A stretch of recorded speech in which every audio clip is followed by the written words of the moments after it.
Се почнува со идеја.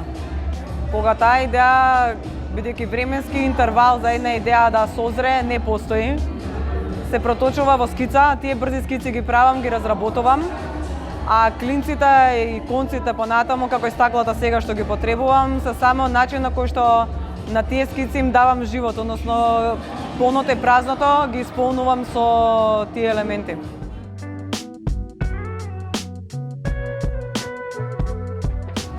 Во однос на временската изработка, како што кажав, значи идеите стојат во некакви фиоки, како што поминува времето и како што јас созревам и се менува начинот на кој што ги презентирам делата, така и тие идеи си добиваат нов живот.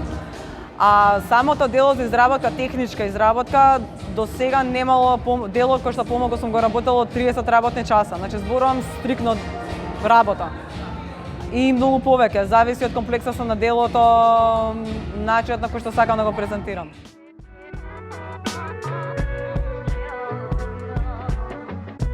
Од некои лични причини бев многу против медитација и йога. Како што поминува времето, сватив дека сето ова што го правам, бидејќи е репетитивен процес, е всушност начин на медитирање, бидејќи нели медитацијата пред се е место во кое што ние одиме за да се спознаваме себе.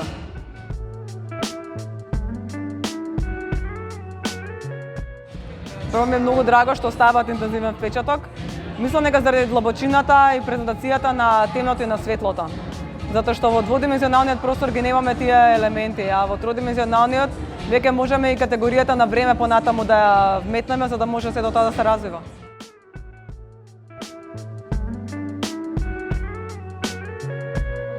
Во денешно време сме водени комплетно од визуелното, она што окото го доживува, и гледам дека градовите на тој начин се развиваат многу повеќе. Она што би сакала да е како град на иднината, мислам дека би бил град во кој што временски, нели, во идно време и просторно би ги вметнале светилата и би бил град на светилност.